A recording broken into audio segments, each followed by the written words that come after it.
ॐ सहना भवतु सहनौ भुनक्तु सह वीर्यं करवावहै तेजस्विनावधीतमस्तु मा विद्विषावहै ॐ शान्ति शान्ति शान्तिः नारायणः परो व्यक्तात् अण्डमव्ययसम्भवम् अण्डस्यान्तस्त्विमे लोकाः सप्तद्वीपा च मेदिनी. Okay, so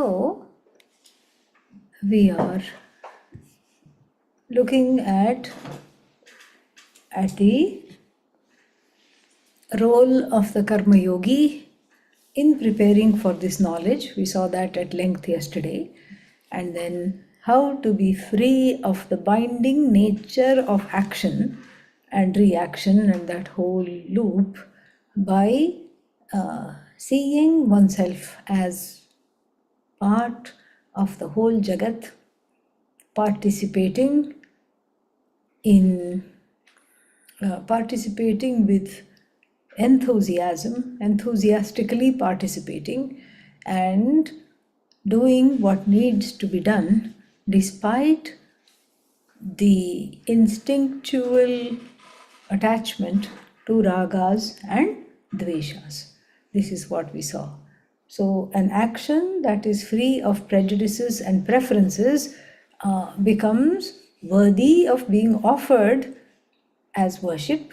So work itself becomes a worship when there is sacrifice, when there is sacrifice of all these preferences and prejudices, and then the heart also becomes free of the hold of these notions which in fact make us act in ways that are contrary to our own interests. So basically, Karma Yoga is an antidote to self-sabotage on the path of the emotional growth and spiritual evolution.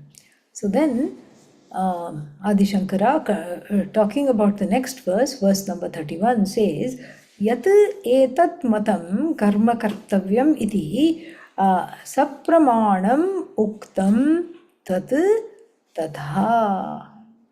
Meaning, this is not being made up. This Karma Yoga has Vedic authority. Sapramanam means pramanena saha vartate. Sapramanam, it has Vedic authority. Meaning, it's not coming out of the head of somebody or the other. So, it is got Vedic authority, and that is what is called Pramana Buddhi or Pramanyam. Means that since the Veda explains something, things we cannot find out by ourselves, we have to receive the Veda with Shraddha. Shraddha means respect, reverence, trust. And so that Shraddha is applicable here also, because what is the Gita after all? The Gita is the clone of the Veda. The Gita is just reproducing the Veda, so therefore it has Vedic authority. That is what is the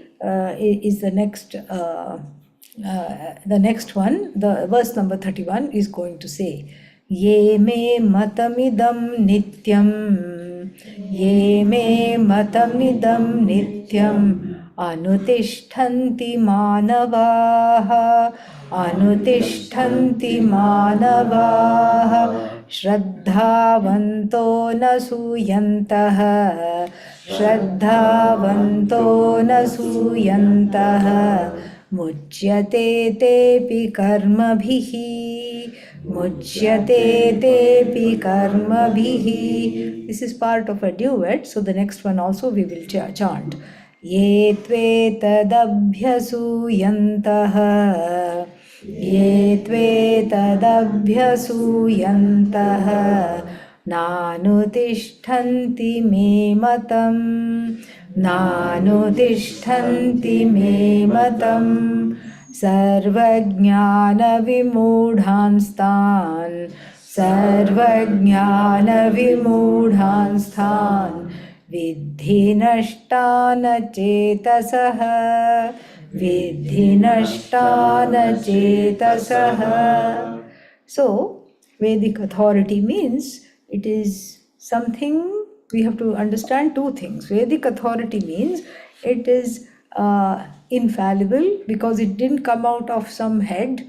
It was channeled simultaneously by many sages in deep platitudes of meditation, and so there is no founder. It didn't come out of one head, and so it has a certain authority. Vedic authority also means that whatever is considered pramana, we cannot know by ourselves in using the means of knowledge that we have. The Veda itself becomes a means of knowledge, and just like we back up our eyes and ears and we say, I saw it with my own eyes, therefore it is true, I back up the Veda and now the Bhagavad Gita also. I have that same reverence and trust pending understanding. So I have the trust that if my eyes are open and if there is an object to see, the sight will definitely take place. Similarly, I have the trust that if I expose myself to Vedanta, knowledge will take place. And if I do in the first portion of the Vedas, if I do everything what I am supposed to do to go to heaven, I will go to heaven. That trust is there in both the sections of the Veda. But here we are concerned about Vedanta. So it's easy to support my own eyes because I am the one operating them. Here the Veda is being unfolded for me. It unfolds itself. I am not in charge. Therefore, it is scary. And therefore, the Shraddha, the trust pending understanding, has to be reinforced repeatedly. And that is what this verse does. So, ye me matam idam. Matam here doesn't mean opinion. Generally, it means opinion. Matam means the people who follow this teaching. Yeah. Matam here is teaching. Those who follow these teachings, these anushasanam, matam here means anushasanam.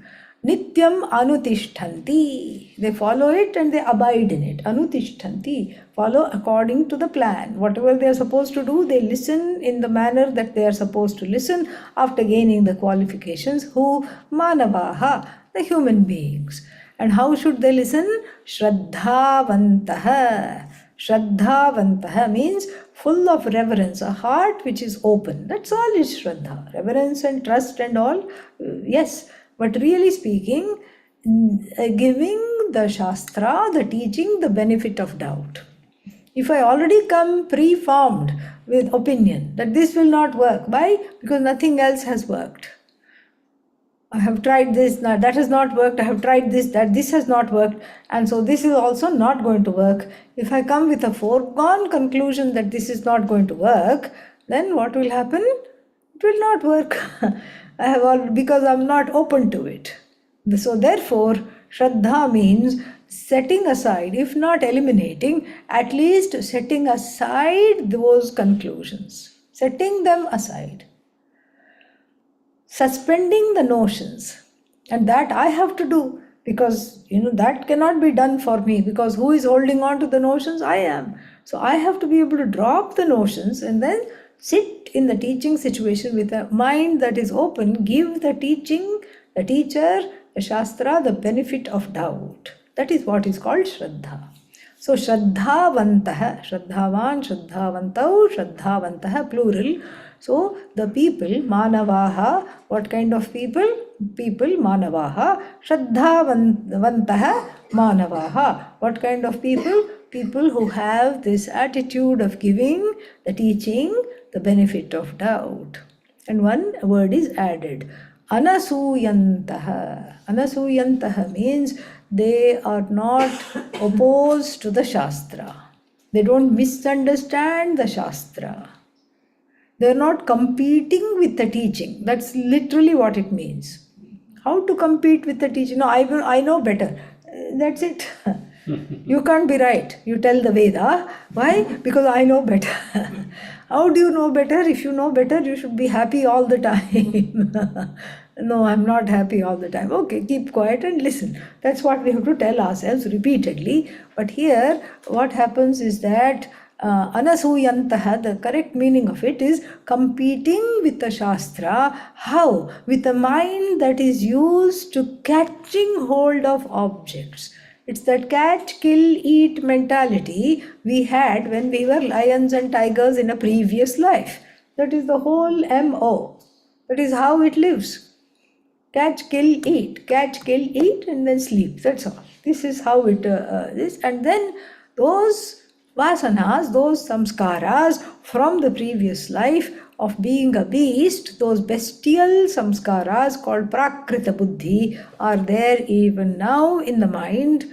And so what does the mind try to do? Catch, kill, and conquer. This is all conquest. It's all about conquest. You climb a mountain. Why? Because I want to conquer it. And you compete with so many people. Why? Because I want to be the best. I want to conquer this. I want to conquer my fears. And in the same way, I want to conquer my ajnanam. Who is the conqueror? Mired in ajnanam. This is the problem. Karta karma virodha. There is a contradiction. Because the one that wants to get rid of ajnanam is under the spell of ajnanam. So therefore, this catch-kill mentality does not work. There is a subject-object contradiction. Second reason it does not work is that the one who is catching, that which needs to be caught is not an object that can be caught.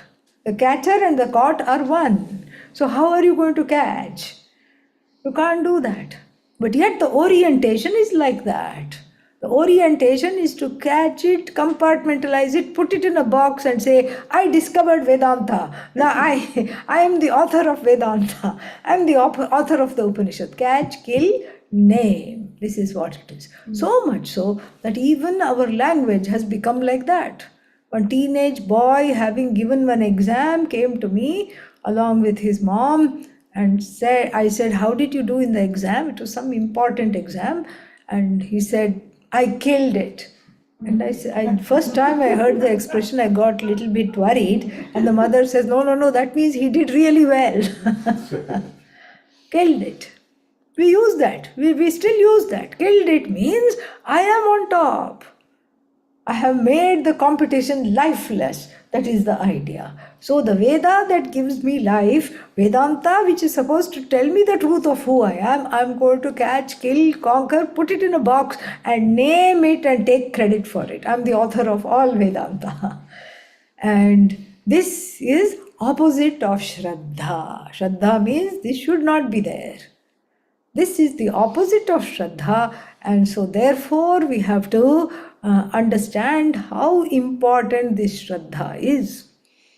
That's why the word Shraddha is explained as anabhyasuyantaha. There is no asuya. Asuya means intolerance. Asuya means jealousy. Asuya means competition. And the catch, kill, eat mentality has all of that. Why is it with you? It should be mine. Snatch. Catch, snatch. That's all it is. The whole life is like this. And so therefore we have to come to a proper understanding of how to receive the Shastra, the teaching. And Bhagavan is kind enough to say how to receive the Shastra. And then one more question may come, why to receive the Shastra in this manner? Because it only wants the best for you. How do you know? Does the Shastra know what is best for me? Do you want to be happy? Yeah, okay. The Shastra also says you want to be happy. The Shastra shows you, in fact, you are already happy and you don't know it. That's all it says. And so therefore, to that sacred teaching, which is going to transform my life completely, which is going to tell me that this I, who I previously thought to be a suffering, sad individual, is actually free of all afflictions. Anuchedya, this is what it's going to teach me. So for that I have to give the benefit of doubt. And the ones who give the benefit of doubt, this one says, Lord Krishna says, muchyante, they become free of karma. Karma here means the loop of karma. karma phala, punarjanma, the karma, results of action, action, results of action, rebirth, all these things, that cycle which is there, they become free. How? Because they study Vedanta. They're teaching this, taking this teaching seriously. They are released from this bondage of action. Bhashya, ye me madiyam idam matam anutishtanti anuvartante. Those who follow karma yoga here. Manushyaha, shraddhavantaha, shraddhadanaha. And then asuya, anasuyantaha, he explains as asuyacha mayi gurau vasudeve akurvantaha. Not misunderstanding the teaching, not misunderstanding Ishvara, not misunderstanding the Guru, the teacher. Because what the Veda wants of you, to be happy, to be free of affliction, to understand yourself as limitless, to cross samsara, the teacher also wants the same thing. The teacher and the Veda, neither the teacher nor the Veda want to enslave the people and hope for world domination. That's not what the Vedanta teacher wants, that's not what the Shastra also wants. Nothing much to say, it's just a small little bhashya. Then the next one is the opposite kind of people, what happens. And ye tu etad abhyasuyantah. Abhyasuyantah means those on the other hand, those who do not follow. Abhyasuyantah, who do not follow. And anusuyantah, those who follow. Abhi asuyantah, don't follow. Na anutishtanti, they are not not only not following, but they are disregarding the teaching and criticizing the teaching. So anasuyantaha and abhyasuyantaha are opposites. There, in the first instant, the people who are open-minded are being talked about to receive the teachings, and in the next instance, those who are not open-minded. They do not only not follow the teachings, but they talk bad about the teaching to everybody. Oh, this Vedanta, it's all a hype. And what have they studied? Nothing. And even after studying for 20 years, they still get angry. So what is the use of Vedanta? Like this, if they talk, that means that it is not going to bless the person who has this view. So who are these people? They are vimudhaha tan vidhi. Know them to be deluded. Know them to be deluded. So know them to be deluded. And how are they deluded? Because they don't follow. They don't follow what is told to them. They don't understand what is told to them. They keep criticizing that in all respects, and they compete with the knowledge, trying to kill the knowledge and put it in a box. They want to conquer the knowledge rather than let the knowledge conquer them. That is what they want to do. And so therefore, so they are sarvajnana vimudhaha. So they are in all respects, with regard to all branches of knowledge, they are doomed. Not just Vedanta. Yeah, because Vedanta is already gone. But why are all knowledge? Because if every branch of knowledge they treat with disrespect, knowledge, that's why is goddess for us, Saraswati. So if they are treating Vedanta with disrespect, what respect they will have for botany or biology or physics or any branch of knowledge? They will also feel like that ahankari is there, treating the knowledge as though it's an object and not having respect for the knowledge. Because any scientist, any person who is deep into the discovery of something in any branch of knowledge reaches Ishvara. Because you are in awe, you see the patterns, you see certain similarities, and you see that oneness hidden in every branch of knowledge. So the person who is not able to is not open to that magic will be doomed with regard to any branch of knowledge they study, because if Vedanta, the one that is so close to oneself, if that is disregarded, if knowledge of Atma is disregarded, knowledge of Anatma is also what? Equally distrusted. So they become a zero in all areas of knowledge, and then Nashtan means they have destroyed themselves. Nashtan means Nasham Gatan. They have destroyed themselves. Who are they? Achetasaha, Lord Krishna says, means they don't have buddhi. Those who don't have buddhi. Is there anybody who doesn't have buddhi? No. Adi Shankara is going to explain. It's not that they don't have buddhi, they have the thinking capacity, but they don't have discrimination. They don't have viveka. It's not that they can't think. It's not that they are in a permanently vegetative state. They just do not have what? Viveka. Discrimination, discernment is not there, and therefore they are in this place. So, yetu etad abhyasuyantah, the one who not only not follow the teachings but critique it constantly as a way to put it down, and then know them to be doomed, basically. Nashta, doomed. Know them to be doomed, and know them to be deluded with regard to all knowledge, and know them to have no discernment at all. Bhashya is also very small and easy Bhashya. To one line Bhashya.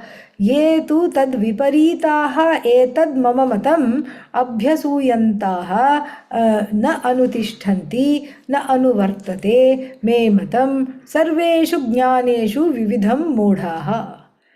Vimudhaha means variously deluded by all branches of knowledge. Same thing he is repeating. Sarvajnana vimudhan tan vidhi nashtan. They come to no good. They come to a bad end because they are very lonely actually, because they just feel like they are better than everybody else because of their lack of discernment. Then, another question as a segue to the next verse is asked by Adi Shankara.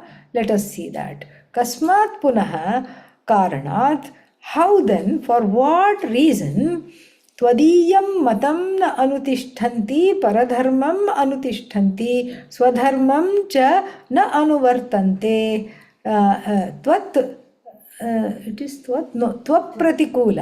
tvapratikulaha katham na bibhyati. Here's the second form, bibhyati. Katham na bibhyati tvat shasana atikrama doshat tatra aha. Then there is a very valid question which is burgeoning in everybody's minds. If this is very clear, what is very clear?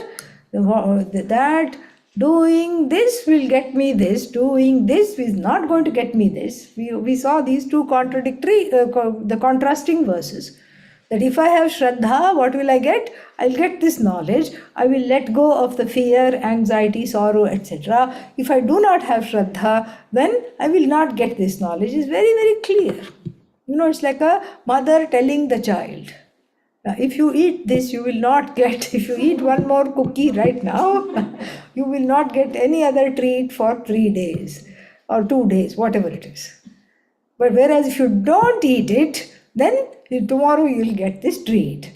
Very clear. Yet what will the child do? The child will still do what it's not supposed to do. Now the question with the child is very clear because it doesn't have viveka. It's small. It doesn't have a future and this and that. It doesn't even know tomorrow. What is tomorrow? It may not know. But what about the adult? The adult also is in a similar place. Through lack of understanding, and the person does not follow. So now the question is asked, why does the person not follow? It's so clear. These two verses were very, very clear. Very clearly they put forth both these angles of what happens if you follow these teachings and what is the cost of not following these teachings. And then why is it that people do not follow the teachings? Why, oh why is this this is happening?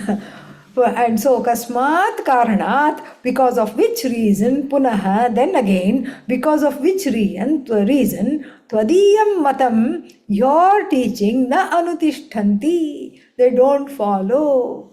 Paradharmam anutishtanti. What do they follow? They follow what should not be followed. Here, what are they supposed to do? They are supposed to do what they should be doing. And so, what do they do instead? They do what somebody else should be doing because they are jealous, they are competitive, and they feel constantly dissatisfied with what they are supposed to do. This is all a question of, this is all a discussion of karma yoga with regard to one's own roles, one's own contribution. So you know what you have to do. It's a no-brainer. One part of Swadharma is a no-brainer. Swadharma means what you have to do. So if you're living in a house, what do you have to do? You have to upkeep it, maintain it. You have to clean it. If you're living in a body also, you have to upkeep it, maintain it, clean it. Simple. And if you are a son or a daughter, it comes with a certain portfolio. If you are a mother or a father, it comes with a certain portfolio. You can't say, here is a baby and I think it's mine, but I'm not going to take care of it. You can't do that. It's for yours to take care of. And if you have a job, you can't also say, somebody else go for my job. I'm not going to do the job today. Although I did say that about tomorrow's class, but a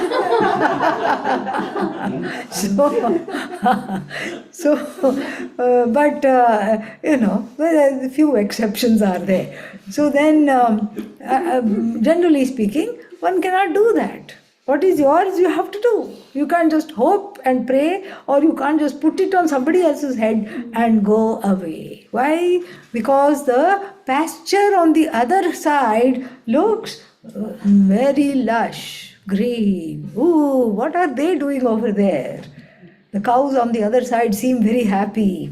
I'm going to go over there. But you're not a cow. No, but I love wheat, grass, juice. So saying, this person picks up everything and goes there. And then what do you see? You see the same grass with patches gone, bald patches in the lawn. And then, so why did you come here? Because from far it looked perfect.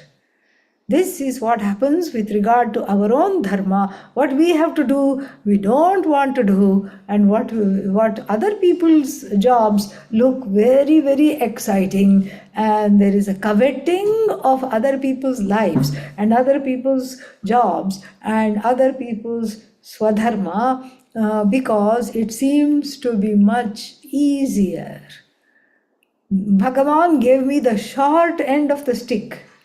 And the other side is much nicer. Look how easy it is. Look how wonderful their family is. It always looks like that. From far it looks like that. When you live in that environment, you'll see. And so therefore, this is the question here. Then why do they tvapratikulaha? Pratikulaha means against. They run counter to your wish. It should be tvat pratikulaha. The ta is missing there. Here it's missing? No, here. That's why when I read it, it was a little, Tvat pratikulaha means against your vision, against your teaching, they go. Katham na bibhyati. Why aren't they afraid of the papa? Tvat shasana atikrama dosha. Atikrama dosha means the papa accruing from violating this order. How come they are not in connection with that? How come they are not in touch with that? Why is it that they are always violating your instructions as human beings? Why is it that we are doing that? And the reply comes not just in this verse. This verse is like a background to the reply, and in this little baby section here, starting with this verse will be there. It will end in verse 35. So the reply for this question, that we just discussed in the Bhashya. Why do we go contrary to our best instincts? Why do we go contrary to the teachings of the Veda? Why do we know what to do but still don't do it? Know what is not to be done, still do it? So from 33 to 33, 34, 35, these three verses will answer that question. And let us look at 33, 33. Sadrisham cheshtate swasyaha prakriter jnanavanapi prakritim yanti bhutani nigrahah king karishyati. Yeah, Sadrisham means according to. Usually Sadrisham means like, but here it means according to. But generally people go according to their nature. Meaning, if the nature is mired in self-ignorance and ragadveshas, they go in accordance with the ragadveshas. So there is wisdom calling and there are ragadveshas calling. Which will you follow? Mostly ragadveshas, says this verse. Because it's easy, quick fix. And it's habitual. That's what I did in the last life. That's what I did in the life before. That's what I'm doing now. So it's a very strongly entrenched habit. And because of this entrenchment of the habit, it is not only difficult to get rid of, it is very difficult even to see that one has a habit. It's very difficult to see. Until the Shastra itself points it out. It's very difficult to see. So therefore one runs contrary to one's own best instincts and interests because of that. So prakritam cheshtate. Cheshtate means they follow their prakriti means here the base nature. Base nature means the kind of uninterrogated ragadveshas. Without spiritual growth, without anything, whatever they are following, they continue to follow. Prakritim yanti bhutani. They just go in accordance with their wishes because that's what they are used to and that's what they have done life after life after life. Nigraha kim karishyati. Who can control that? Because this too becomes part of the order. That's why the answer to the question, what will happen to the world if everybody gets moksha all at once? The answer to that question is don't worry, that will not happen. Why? Because very few are going counter to this kind of a nature. And he says, even the vidwan, for the jnani also, there is certain things that are just happening. The only difference between the jnani and the ajnani is that one is aware of it and is not identified with it, the other is identified with it and totally unaware of it. That is the only difference. The jnani eats, ajnani also eats.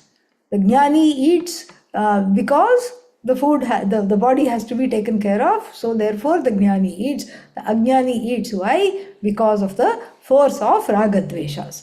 And ajnani eats thinking himself, herself to be the eater. And I am the eater. Oh, I don't have much to eat today. All these things come to the ajnani's lot because of identifying with the status of the eater. And then the jnani does not have that identification. Eating happens, the jnani will say. The jnani will not say, I eat. Eating happens. Sleeping happens. That is also prakriti. But here, the person of enlightenment is not subject to the prakriti. Prakriti maya, ajnanam, same. As it is in the mind, ajnanam. Collectively, goddess, prakriti. So, this goddess, what happens is that who is in the form of the manifest universe unleashes three gunas. What are they? Sattva, Rajas and Tamas. And everything is under the spell of the three gunas, including what? One's own body. Thank God, otherwise if you don't have tamas, you will never sleep. You won't know how to rest. And so tamas is there in some measure, sattva is there in some measure, rajas movement is there in some measure, all this is there. In balance it's okay, in imbalance one finds oneself ensnared by these three forces. Trapped in maya, they say, trapped in samsara. The way out of it is to understand I am not trapped. The body, mind, sense complex is subject to the three gunas, not me. Like the pot space, recognizing I am not trapped in this pot. In fact, pot is in space. Maya is in me. I am not in Maya. The one who understands is freed of that. But most people can't get there because they are not even trying. That is the idea. So, Prakrite Jnanavanapi, even though the one is even the wise person acts in accordance with Sattva, Rajas, Tamas. That's otherwise the wise person, because they are enlightened, should never sleep. But you see them yawning and going to sleep. Then the wise person, because they know they are immortal, should not get heart attack. But you see them getting heart attack. You see them in wheelchair. You see them doing all kinds of things. So that means what? That is, the body, mind, sense complex is going according to the nature, because nature birthed the body and the nature is wreaking all the transformations. The 6 vikaras that we have seen, the 6 modifications are all happening in keeping with this nature. But I am not, my nature is what? Satchidananda. I am not this part of this nature. This nature is mithya. I am the truth of this nature, Satchidananda. That is what one has to understand. And people don't understand this. That's why they come into suffering. Nigraha kim karishyati means who's going to control this? Who can restrain? Of what use is this restraint? And then anurupam cheshtate kasyaha swasyaha swakiyaha प्रकृतेः प्रकृतिः नाम पूर्वकृत धर्म अधर्मादि संस्कारः वर्तमान जन्मादौ अभिव्यक्तः सा प्रकृतिः. So prakriti means here, with regard to the body mind sense complex, the mass of papas and punyas from previous life that one carries, that is prakriti. So in accordance to karma, the life is led. That's why I said heart attack means the person is in bed. And whether it's a jnani or ajnani, the heart attack comes to what? The body. The body is what? Fruit of karma. Suppose the jnani has dementia. The jnanam is not affected. The jnani can no longer say, I am jnani. That's all. So jnani has dementia, but then what has jnani doesn't have dementia. First we'll say jnani has dementia. This is what it looks like. Then when we understand this, we say jnani doesn't have dementia. Who has dementia? The mind has dementia. The brain has dementia. That is the distinction here. And then so prakriti nama, what is prakriti? Purva krita, previously done, dharmadi samskaras, various samskaras, papa and punya, vartamana janmadau, in this birth, abhivyaktaha, that which keeps manifesting, that which expresses itself in this birth, whatever we have done, that is the prakriti. And then all the jantu, even the jnanavan, and the murkha, both the mudha, the deluded one, and the knowledgeable one the body's mind sense complexes go according to the previous karmas and nature, sattva, rajas, tamas. All these things they go under. But then what happens? The mudha, the ignorant one, thinks I am all this and this is all happening to me. And the wise one thinks this is happening to the body mind sense complex, that is the born of prakriti and goes back to prakriti. It has nothing to do with me. I am free. This is what the person thinks. And then the person knows. So then tasmat prakritim yanti bhutani mama va anyasya va nigraham kim karishyati. If all beings are under the sway of this Prakriti, the law of karma, nature, etc. So I also can't restrain. Why can't Bhagavan restrain? Because Prakriti is non-separate from Bhagavan. That's why Bhagavan cannot restrain Bhagavan.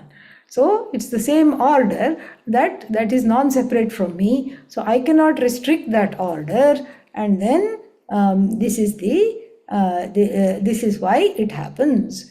Then one more question is asked: Yadi, if sarve jantuhu, sarvo jantuhu, if all the beings atmanah prakriti sadrisham eva cheshtate, if all the beings go accordance to their karma and behave in accordance with nature, nacha prakriti shunyah kaschidasti, nobody is free of the influence of purva punya, etc. Tatah puruषकारस्य विषय अनुपपत्तेः शास्त्र अनर्थक्य प्राप्तौ idam uchyate. Now we are in danger. What is the danger? Now we are saying everybody is going according to the karma, correct? Then if I am following my ragadveshas, you are following your ragadveshas, everybody is following the ragadveshas, of what use is this teaching that says overcome the ragadveshas? Okay, so therefore this is being explained further. So let us look at it word by word.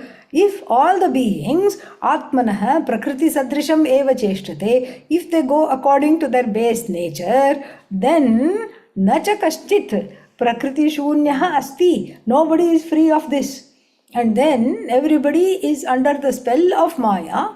Then tatah purushakarasya vishaya anupapattehe, meaning there is no purushakara means free will. There is no such thing called a free will.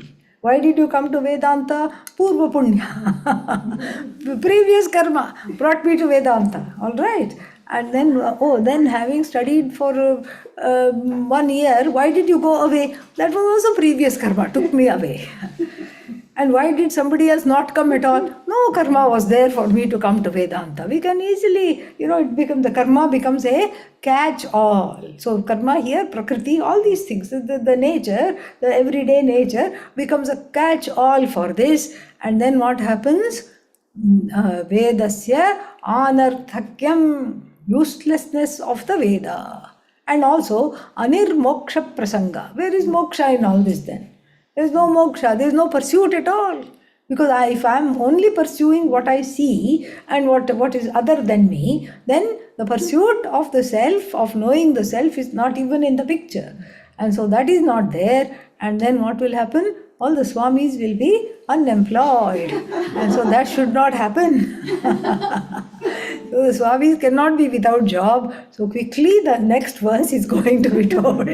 So the kaschid asti tatah purushakarasya vishaya anupapattehe. If nothing is a subject of free will, shastra anarthakya praptau idam uchyate. So now we are on the brink of scriptural invalidation and the scriptures being rendered meaningless. We are right on the edge of that. And so let's quickly go to the next verse.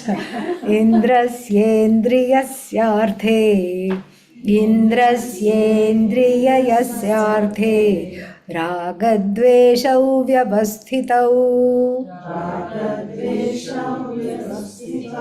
tayor navashamagachet tau hyasya paripanthinau. Yes, indriyasya arthe. Artha, object. Indriya, sense organ. So it is emphasized here. Indriyasya arthe. With respect to each sense organ and the sense objects, there are two motivations with regard to every sense organ and its relative object. Raga and Dvesha. Raga Dveshau Vyavasthitau. Vyavastha means an arrangement. It's part of the order to have raga dveshas. Oh, thank God. Yeah, you're not at fault anymore. Whose fault is it? Bhagavan. Bhagavan put raga dvesha. It's God's fault. God put raga dvesha, and then so I'm just going according to the will of God. Well, so indriyasya arthe ragadveshau vyavasthitau, the arrangement is such that strong preferences, strong prejudices, and all these things are already there in the heart. But then we have to read the fine print, which is in the next line. What is that? Tayoho vasham na agachet. Please do not come under their spell. Why? Because you have free will. That is also part of the vyavastha. The arrangement is not just that there is raga, dvesha and all the kama, krodha, lobha, moha, mada, matsarya, all these difficult emotions, recalcitrant emotions, emotions that will not be tamed, and strong preferences, prejudices. It's not only that is there. The ability to overcome them is there. Unlike in an animal, donkey feels like kicking, it will kick. It will give a nice kick. And if it kicks, then you are to blame, not the donkey. Everybody will say, what's wrong with you? Why did you go stand behind this animal? The donkey doesn't know any better. It is in the spell of its nature. But you know better. You have not only freedom of action, the donkey also has freedom of action. You also have freedom of action. Donkey doesn't have freedom over action. You have freedom over action. That's a very different thing. The donkey cannot abstain from its nature because it's programmed. It's individual. It's individually programmed. And then every animal is programmed. But you are not programmed. You can rise above that. You can make a decision. That's why we say kartum shakyam, akartum shakyam, anyathava kartum shakyam. You can do, you need not do, you can do something differently. Pujya Swamiji would illustrate this by suddenly in the middle of the class asking people to clap their hands. And some people would look around, is this part of the class? Is this a trick? Should I clap? Should I not clap? And some people were like very obedient. They would immediately clap. Whatever Guru says has to be done immediately. Let me clap. And some people were like, let's see what happens if I don't clap. And then some people would think, okay, maybe, some other people clap, so I also should clap. So some people would clap late. Okay.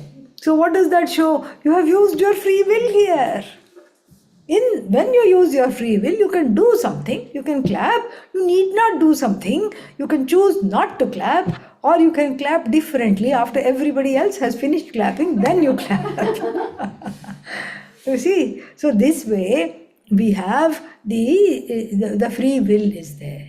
If the arrangement of having the ragadveshas are there, the free will to override the ragadveshas is also given. So therefore you cannot say, I am under the spell of ragadveshas. If moksha wants to come to me, let it come. If the knowledge has to come to me, let it come. You can't say that. Why? Because you actively pursue so many other things. If you had the same attitude about this moksha as you have for the lunch, then you say, okay, if I am supposed to eat, let it come. Okay, then you are a jnani. You are a person of enlightenment. Because the person of enlightenment will have that same attitude towards everything. But here, what is there? Here we are talking of ajnani. So certain things one will relentlessly pursue. And then when it comes to this knowledge, one becomes lazy. Yeah, I'm supposed to just have ragadveshas and sit here. This mind belongs to Ishvara and it's a very tamasic mind. It's not working today, so therefore I'm going to give up. That is not there. And that is what this verse is going to tell very nicely. Indriyasya indriyasya arthe ragadveshau vyavasthitau. They have their source in the indriyas, the ragadveshas, etc. There is an arrangement in the mind for the mind to have ragadveshas.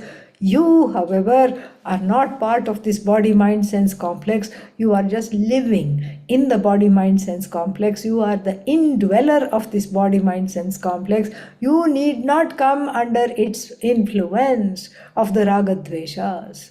So Arjuna, don't come under the influence, because they are your true enemies.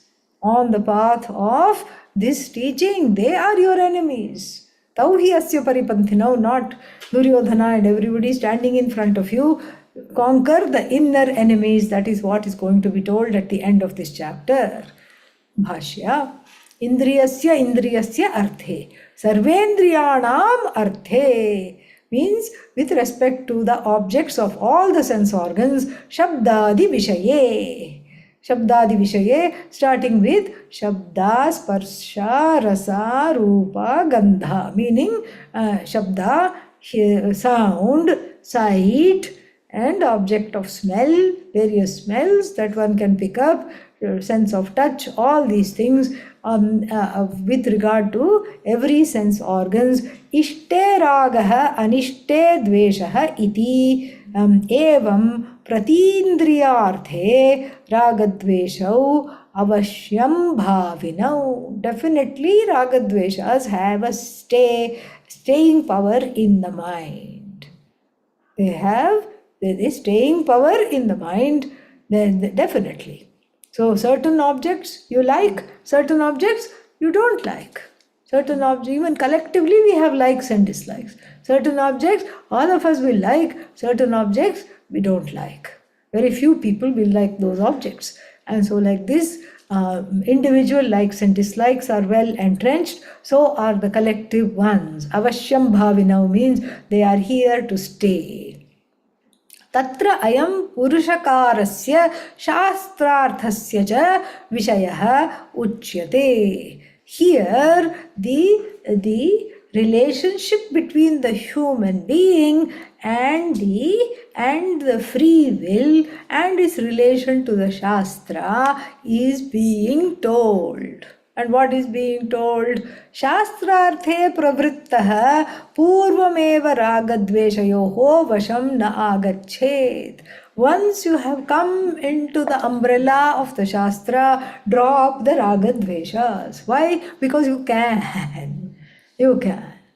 So the pursuit of the Shastra and the pursuit of the ragadveshas are inimical to one another. The pursuit of the Shastra entails the dropping of the ragadveshas to go forward in a meaningful way. Rising above strong preferences, rising above strong prejudices is a must in the pursuit of the Shastra. Otherwise the pursuit becomes useless.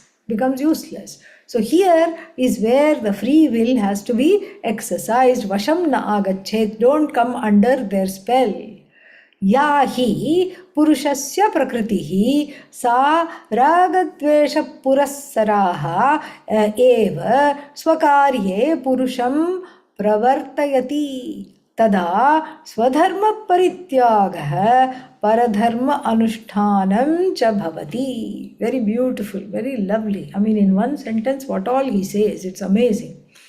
Ya hi prakriti purushasya. So whatever the nature of the person is there, whatever one's raga and dvesha, how they are leading are there. If the raga dveshas are not dropped in the pursuit of this knowledge, then one is at the dangerous precipice of letting go of whatever one has to do and picking up something else that looks more attractive. As a result, what happens is that which is for you easy to do because it comes naturally, it is in keeping with your talent and it is in keeping with Ishvara's flow. There is a universal flow and it's easily you are part of that flow. You abandon that as a place of growth.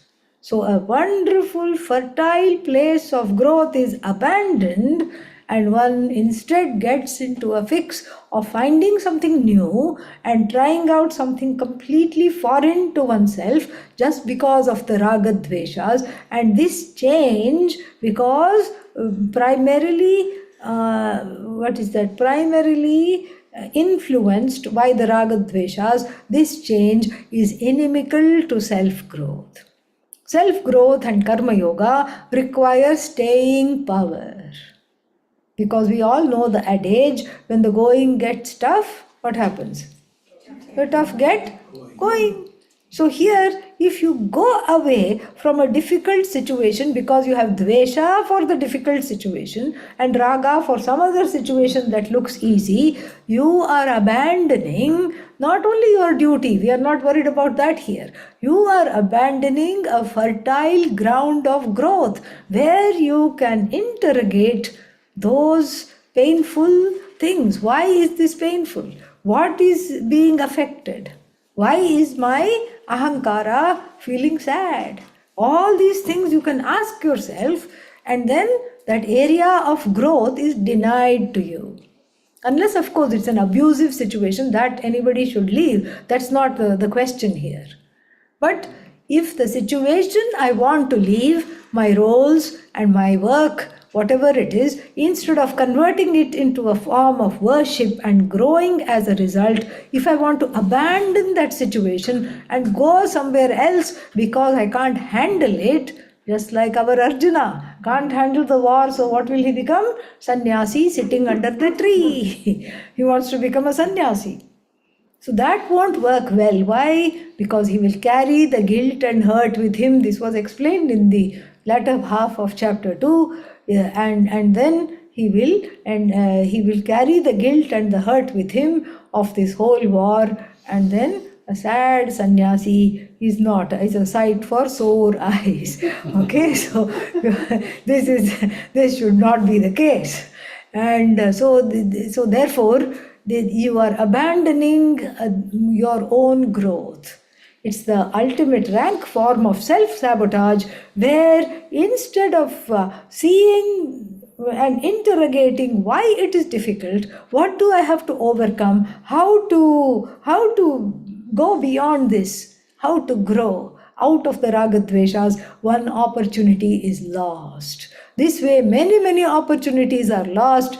Each time I abandon the situation, either what has the flow of the universe has put me into Prakriti, or if I have gone on my own nature, on my own free will, that if I abandon, then the opportunities for self-growth are just being wasted, and one is leading the life based on raga dvesha. This is when the other people's dharma starts to look very wonderful. And then, so what if you were asking, if you ask, so what if I follow some other dharma, some other job, some other lifestyle? Adi Shankara says, Yada punaha ragadveshau tat pratikkshanena niyamayati tada shastra drishtihi eva purusho bhavati na prakriti vashaha. Don't go, stay. Why? Because the more you drop the raga dveshas, your vision is aligned with the Shastra. And what is the vision of Shastra? You are limitless, whole, free of afflictions, free of sorrow, free of fear. That you will be able to see when you drop the raga dveshas. But instead, whenever a difficulty is encountered, if you have the flight response, I'm out of here, can't handle it. If you just want to run away from difficulties, then this opportunity is denied to you, and you are not, you will not be able to go towards the Shastra, because the Shastra itself becomes a dvesha. It becomes a place of repulsion. Tasmat tayoho ragadveshayoho vasham na agachet. Please don't come under their spell, Arjuna. Yataha tauhi asya purushasya paripanthinau. This is just repeating the verse. They are all inimical to you. Shreyo margasya vignakartarau. So they are the humps on the road of moksha. You have these, what are they called? Speed bumps. Speed bumps, yeah. Speed bumps. They are obstacles. It's like a hurdle race. So you are running, and suddenly something is in front and you have to jump. And then again something is in front, you have to jump. So like this, you have to keep jumping hurdles. Some of them are insurmountable obstacles to moksha, and because they are obstacles to moksha, better stay away from the ragadveshas, using the free will here and the staying power to not run away from situations which are for your best interest. And then he says, not only they are Vignakartaro, they are not obstacle makers on the path of moksha, but they are Taskarau. They are a pair of thieves. Taskara means thieves. What do they take away? Your peace of mind. They are the stealers of your peace of mind. They are also the stealers of your viveka. They are the stealers of your vairagya. With great difficulty, you cultivated shraddha and what else? Viveka, vairagya, dispassion. You cultivated objectivity. You cultivated viveka. You cultivated discrimination. You cultivated Shraddha, reverence for this teaching you cultivated. All your hard work, they steal away. Why? Because that's their nature. They are bad boys. Raga and Dvesha, very bad boys. And so do not come under their spell. More we'll see later. And that concludes this particular verse. And one more verse is there to conclude that. And then there is only a few more verses to the end of this chapter. Very nice one question Arjuna asks, and then we will see that. I don't know when, but whenever time permits, we will continue with that. The nice thing is, when this 3-month course which we are starting on September 27th, so that there will be a orientation on September 27th night. So 28th onwards the classes will begin, and I'm doing chapter 3 Bhashya from the beginning. So that will all be on YouTube, and you can follow that if you like. Okay? All right. Om Sarve Bhavantu Sukhinah, Sarve Santu Niramayah, Sarve Bhadrani Pashyantu, Ma Kaschid Dukha Bhag Bhaved, Asato Ma Sadgamaya, Tamaso Ma Jyotirgamaya, Mrityorma Amritam Gamaya. Om Purnamadav Purnamidam Purnat Purnamudachyate Purnasya Purnamadaya Purnamevavashishyate. Om Shanti Shanti Shanti. Hari Om Shri Gurubhyo Namaha. Hari Om.